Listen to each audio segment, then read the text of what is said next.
благи са. Може за то са благи, зашто са негови. А како можеше да изсреди децена и да им дай клешници. Колко ми горит лицево. Колко силно ми затопи срцево кога си помислям на него. Да можеме да си се земеме со него. Арно ќе биде, ама кој знае али ме сакат? Кој знае мајка и татко за кого ќе ме едат? Кој знае каков ќе бидат? Пусти адет. Срамота било момичето да кажет на мајка и на татка ото ово го сакам, а оно го неќум. А да не е то, би рекла на мајка и на татка ото го сакам. Леле, море што сакам да зборувам вака? Ако ме чует мајка, тешко мене. Ќе ме отепат.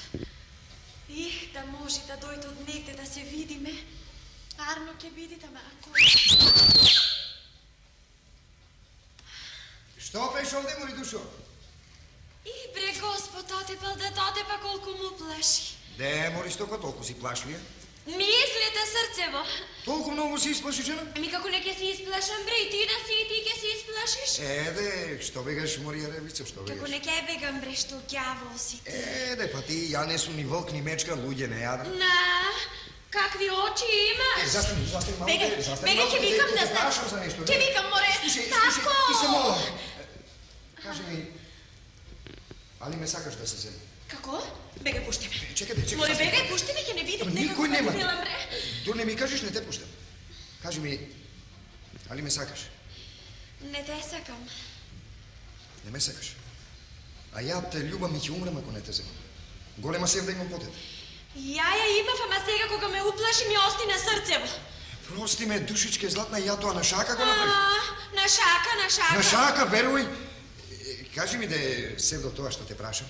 Пушти ме еднош, после ќе ти кажам. Кажи ми да после ќе те пуштам. Пушти ме, де. Леле, а бре, не ти кажвам кога ми правиш вака. Ја пак се чув. Што си чул ти? Чув се што зборуваше тука. Кога? Сега кога беше сам. Ништо не сум зборвела, ја знаеш? Ајде, ти си знаеш што си зборвела, ама не секаш да ми кажеш. Ти откаде чупак? Ја бе скриено овде во Ршка. Што ѓавол? Ја те видов кога идеше и се сокрив. Мамиш, закълни се. Не те мама, мори, јагне, жими тебе. Во Господа закълни се. Жими Господ, веруј, жими тебе. Кажи ми де, али да верувам во тоа што го збориш? Ако сакаш, верувай. Да верувам? Бегај, иди татко, Чекај, мајка, застани малку. Овие лешници бе сум ги излупил за тебе. Да верувам? Верувај. Ја те имам на срце. Бре, душо златна. Идат.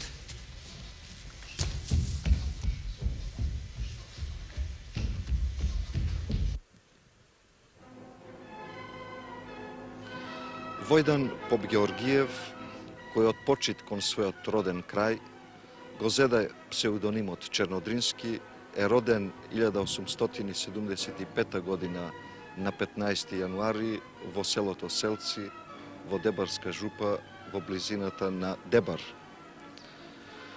Во ова будно печалбарско село, чии жители морале да побараат поснослива екзистенција во многу соседни земји, како што се Влашко, Бугарија и Србија, каде беше сконцентрирана бројна македонска емиграција, а и поради се почестите зулуми и напади на неразличните качачки банди, живееше во Селци до својата 11-та година.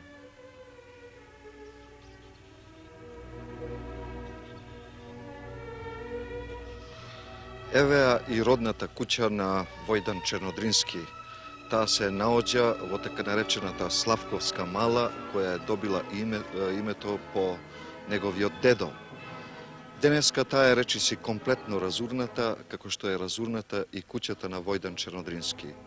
Но овде, во 1975 година, по повод прославата на 100-годишнината од неговото раѓање, беше обновен темелот на неговата куќа и откриена спомен плочата во знак на благодарност кон основоположникот на нашата драма и театар.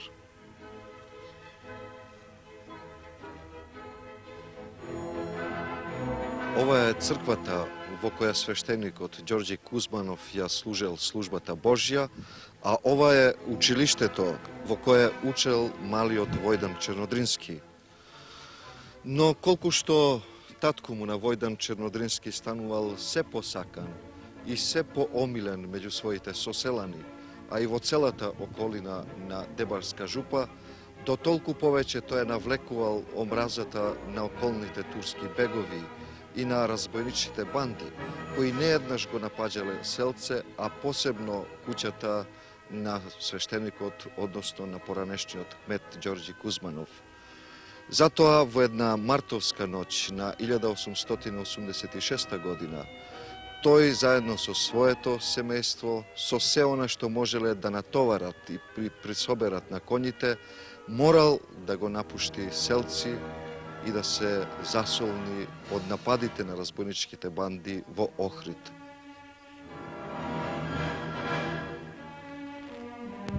Во овој убав, но економски запустен град, како што подоцна во своите спомени ќе напише Војдан Чернодрински, тој во 1889 година ќе го заврши со одлучен успех првиот клас на тогашното екзархиско училиште Свети Климент.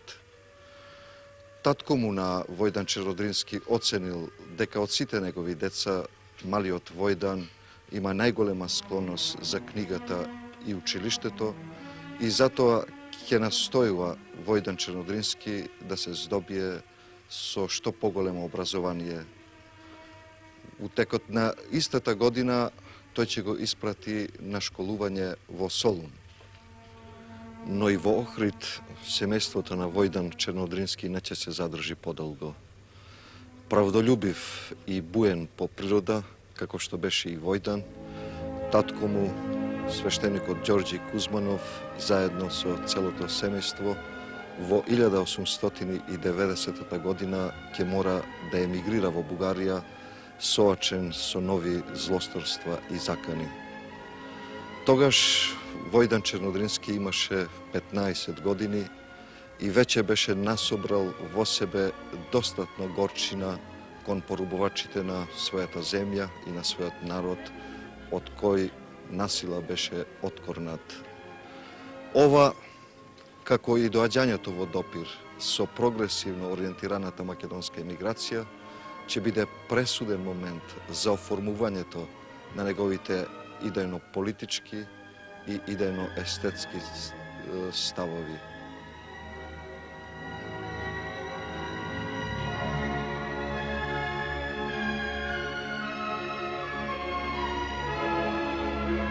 Заправо наскоро по неговото доаѓање во Бугарија, во која тогаш, според Чернодрински, живеела скоро 400.000 македонска емиграција, тој ќе потпадне под влијанието на младата македонска книжовна дружина, која уште во 1892 година започна да го издава списанието Лоза. Сите повидни членови на оваа организација, како што се Даме Груев, Петар Попарсов и други, во 1893 година ќе ги става темелите на македонската внатрешна револуционерна организација. Бидејќи бил малолетен, Војдан не можел да стапи во редовите на младата македонска книжовна дружина, чиј председател беше истакнатиот македонски општественик и публицист Коста Шахов, но затоа сосема самоиницијативно ќе го формира кружокот Македонски зговор, во кој членувале македончиња и негови соученици од првата машка гимназија во Софија. Наскоро кружокот Македонски зговор ќе се специализира за изvedба на приредби и вечеринки и со тоа ќе се интегрира со обновената млада македонска книжевна дружина. Тоа се случувало во 1894 година. Токму тогаш, за потребите на овој кружок, Чернодрински ќе ги напише своите први едночинки Дрвари и Во меаната. А тоа значи дека истовремено со создавањето на првите наши покомплетни драмски дела беше создаден и нашиот театар, чии изведби беа јавни, што е суштествена разлика помеѓу училишниот театар на Јордан Хаджи Константинов Джинот, кој своите диалогизирани сценки ги изведуваше во училиштето, а изведувачи беа ученици. Кружокот Македонски зговор мощно успешно ќе действува од 1894 до 1897 година, кога сите членови на овој кружок, заедно со Војдан, ќе се префрлат во Македонија, за да ја помогнат веќе започнатата револуционерна борба, не само со пламени револуционерни зборови, туку и како активни членови на внатрешната македонска револуционерна организација.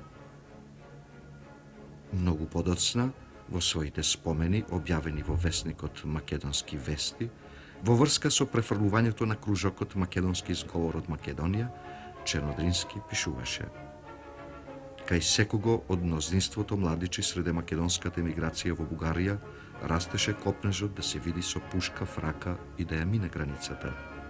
Огнот се распалуваше и разнесуваше главно од вестниците и од редовно даваните вечеринки на кружокот Млада македонска дружина.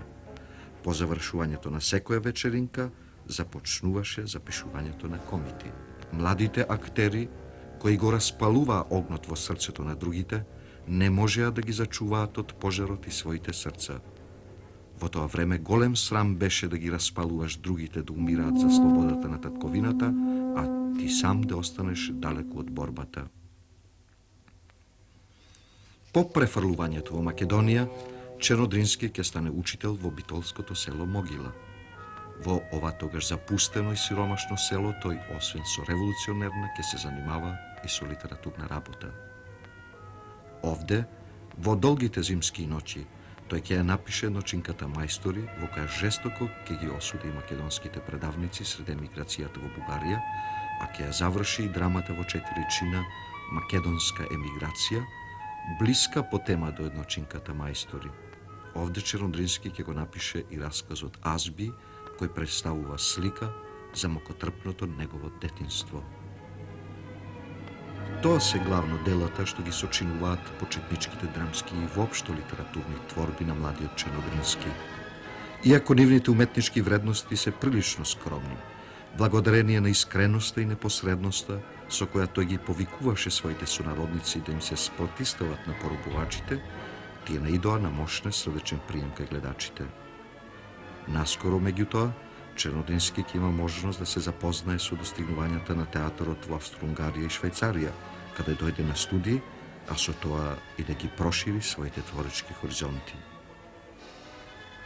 Во 1898 година тој го напушти селото Могила и замина на студии првин во Грац, а потоа во Берн, каде ќе се запише на правниот факултет. Во овие познати универзитетски центри, покрај студирањето, Чернодрински мощно активно ќе учествува во создавањето на македонски студентски друштва, чија основна цел е да ја популаризираат борбата на македонското национално слободително движење.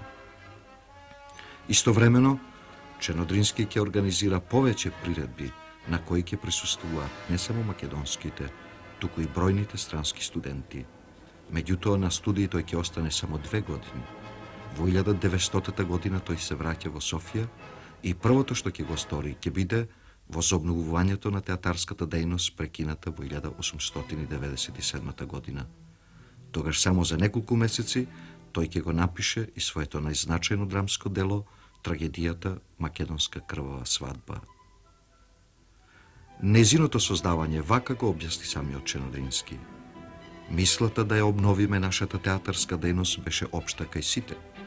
Силно развиеното македонско дело имаше потреба, голема потреба од релефно представување на тешката положба на македонскиот роб под беговско-турската тиранија. Даваните вечеринки од 1897 до 1900 година беа суви, без македонски патриотски објекти колорит. Но ние веќе бевме станале 19, 21, 22 годишни. Желбата да направиме нешто покултурно и уметничко беше зголемена.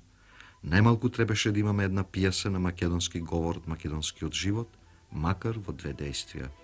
Но кој да ја напише? Ја напиша Чернодрински, кој се веќе беше здобил со литературно и сценско искуство. Подпирајќи се на една дописка од Македонија објавена во вестникот Реформи, тој на сцената пренесе една мощна карактеристична случка од тогашниот робски живот во Македонија, грабнувањето на сиромашната девојка Цвета од страна на турските бегови, кои со македонската раја постапуваа како со робија.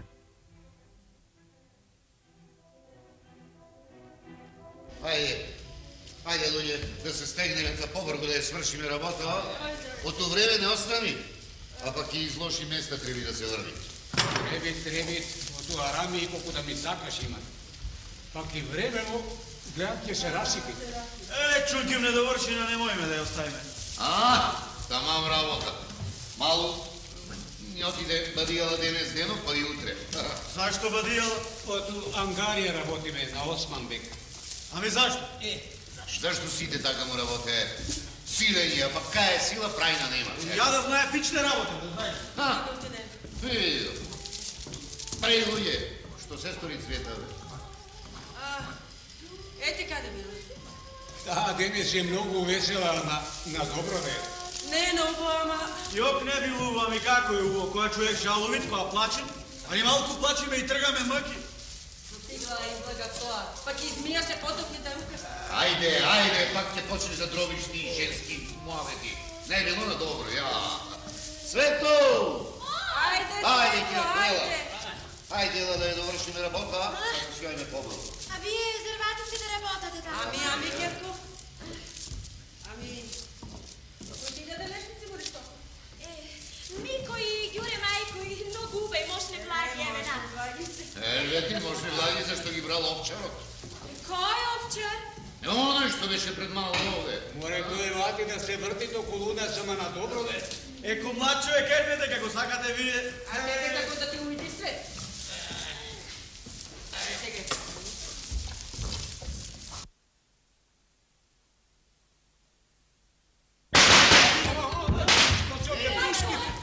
Татко ме, надна спомина, души ме. Што се плашите, бре, кој знае, ловчи се.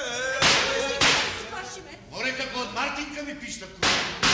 Турците и на луѓе фрлjaат. Али ја ме на мартигата да ја пуштам неколку куќа. Чи синко ти? Море молчите и излежите.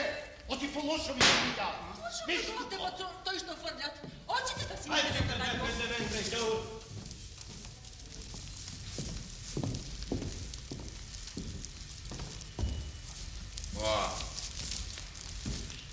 А вака жниете нивата моја бреѓаури? Ама, фрљаше некој, ага. Ајде, бре, фрљаше, а? И куршумите пиштеа преку нас. Гошла. Куршум да го отепат, ке не отепаше. Молче, Мори Ѓавор, колко ти прešao тебе? Ама вистина, ага, фрљај на нас, кој на нич, што сме кеш? Ордре. Олја. Имаш убава ќерка Жимивера. Убава е. Нема меница. Да даваш, да носам на гостин на чифликот. Сакаш Мори Ѓаворко? У Турчин нагости не одам ја. Уага, не се пуштам у седите матро! Ајде даваш, момата, Мори. Мајко! Што плачеш, Мори? Ќе јадиш, ќе пиеш, ам Јас ќе сум пиеш. Риќанка. Неќу. Ајде, со доброто, со лошо ќе биде. Ви сте на зборувате, али не играч. Како играчка, Мори? Ќе даваш, момата. Татко ме! Сам тоа.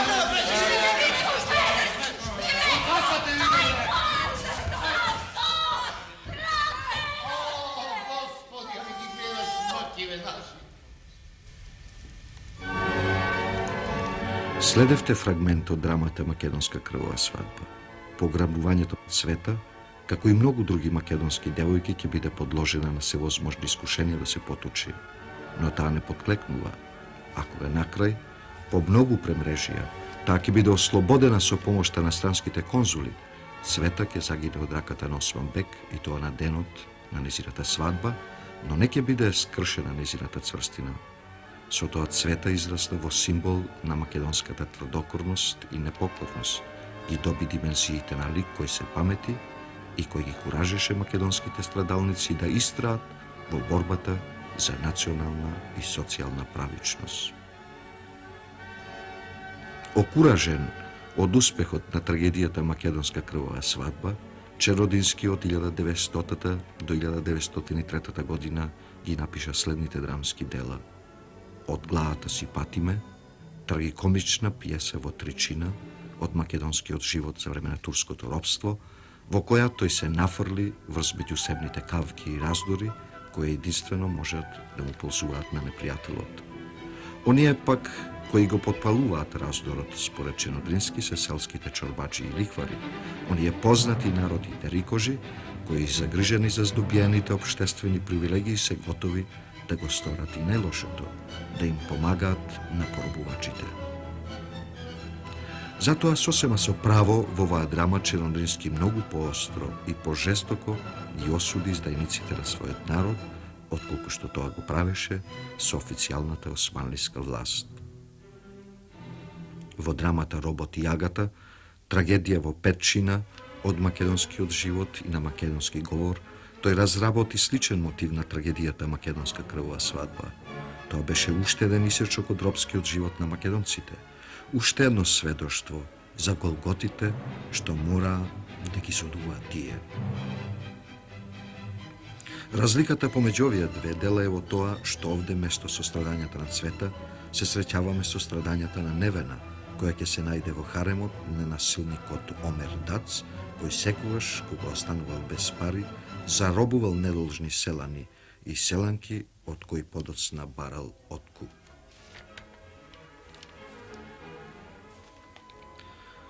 По повод загинувањето на Гоце Делчев во 1903 година, Чернодрински ја напише истихуваната сценка Средба, која истовремено и се пеела.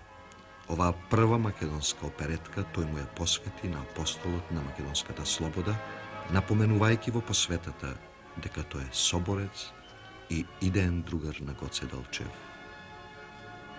Тоа всушност и беше основоположникот на нашата драма и театар, кој во своите револуционерни драмски адгитки ги преточуваше ставовите и сваќањата на македонската револуционерна организација, регрутирајќи борци за неа, разгурувајќи го нивниот патриотизам, нивната револуционерна свес.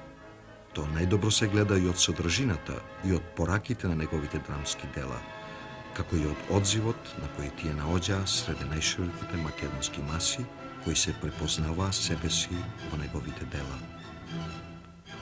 Во овој несомнено најинтензивен период од творештвото на Чернодрински, тој ја напише и пиесата Зло за зло. Самиот нејзин наслов речито покажува дека и во оваа своја драма Чернодрински повикува на одмазда, на вооружен бунт, сугерирајќи дека на насилството треба да му се одговори со насилство, на злото со зло. Родено во пазувите на национално-ослободителното движење, задоено со неговата полетност, но и преокупирано со решавањето на неговите ургентни проблеми, драмското творештво на Чернодрински е целосно пропиено со неговиот патос, со неговата хероика. Таков е и македонскиот театар, чии што темели ги постави Војдан Чернодрински уште во 1894 година. Во 1901 година тој го формира и театарот Тага и утеха, потоа дојде театарот Столичен македонски театар, Идинден и многу други театарски трупи кои дејствуваа се до 1936 година. Во суштина театарот на Чернодрински беше во вистинската смисла на зборот ангажиран политички театар. Во овие развиорени предилинденски и поилинденски години поинаку и не можело да биде. Секое друго отклонување, секаква поинаква творечка преокупација би значила единствено малодушност и директно предавство. Единствено драмската и театарската дејност на Чернодрински привремено прекинуваше кога објективните услови наложуваа привремено да се притаи и македонското ослободително движење. Но секогаш со неговото оживување оживуваше и дејноста на Чернодрински. Тоа се случи и по поразот на Илинденското востание во 1903 година, кога тој заедно со Крстен Мисирков презеде турнеја во Србија со намера да обиколи повеќе европски и воневропски земји. Официјално, тој со својот македонски театар собираше помош за настраданите во Илинденското востание. Фактички, тој заедно со Крстен Мисирков замина во Србија за да го осуети српско-бугарското зближување со намера да биде поделена Македонија. Непосредно по Младотурската револуција во 1908 година, Чернодрински заедно со Марија Чернодринска и након негова животна сопатничка и првенка на неговиот театар се најде во Македонија, обидувајќи се во повеќе наши градови да формира театри. Но и овој обид на Чернодрински беше со краток век, бидејќи во 1910 година тој одново мораше да ја напушти Македонија. Чернодрински ќе развие мощна интензивна театарска дејност и по завршувањето на Првата светска војна, кога одново се актуализира македонското прашање во врска со подпишувањето на Париските мировни договори. Тогаш Чернодрински ги напиша битовите пиеси на Нова година и на реката, а го обнови и изведувањето на македонска крвава свадба. Единствен период во кој повидливо беше стеснет просторот во кој дејствуваше Чернодрински, па дури за прв пат по скоро цели 30 години беше принуден да пишува на бугарски јазик, е периодот по војнофашистичкиот преврат во Бугарија во 1923 година. Но иако започна да пишува на бугарски јазик, тој во своите драми остана врзан за минатото на Македонија. Не ги изневери искушенијата што можеше да ги изодува таа, нуркајки се во подалечното или поблиското нејзино минато. Од овој последен период од творештвото на Чернодрински се драмите Слав Драгота, Цар Пир, Духот на слободата и Бурите крај Вардар. Во драмата Слав Драгота тој ги опише последните напори на Самуил да го сопре набирањето на византиската војска преку Беласица. Драмата Цар Пир не враќа во имагинарното царство на илирите и представува глорификација на храброста и одважноста на овој народ, додека во Духот на слободата тој реконструира некои настани сврзани со создавањето на Крушевската република. Негова последна драма е Бурите крај Вардар, во која тој зборува за положбата во која се најдоа неговите сонародници по Првата светска војна. И така, се до крајот на својот живот, и со своите постапки како општественик и револуционер, и со своето драмско творештво, тој предано му служеше на својот народ и на неговите витални, социјални и национални интереси.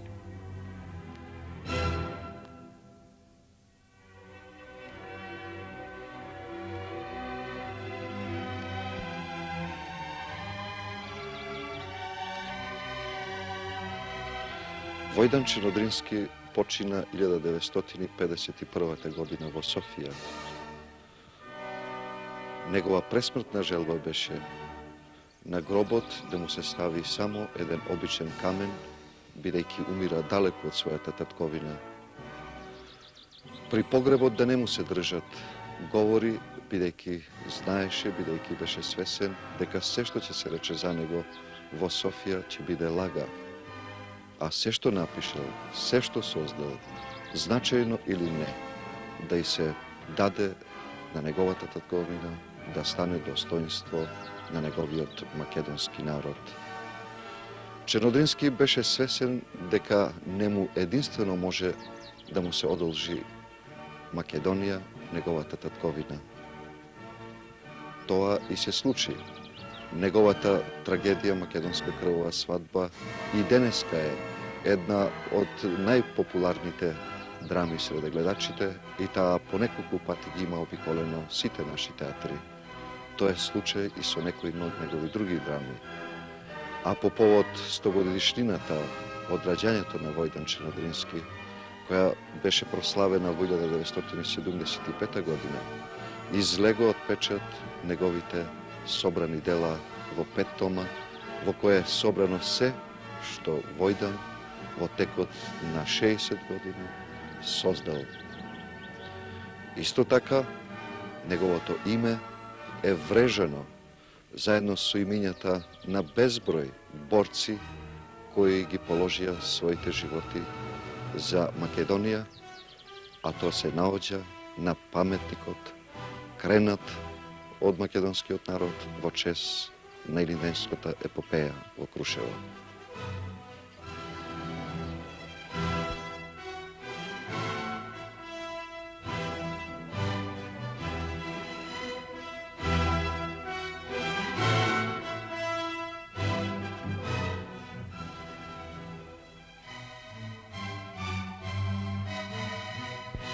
Без сомнение, тоа е најголемото признание што може да го доживее еден творец.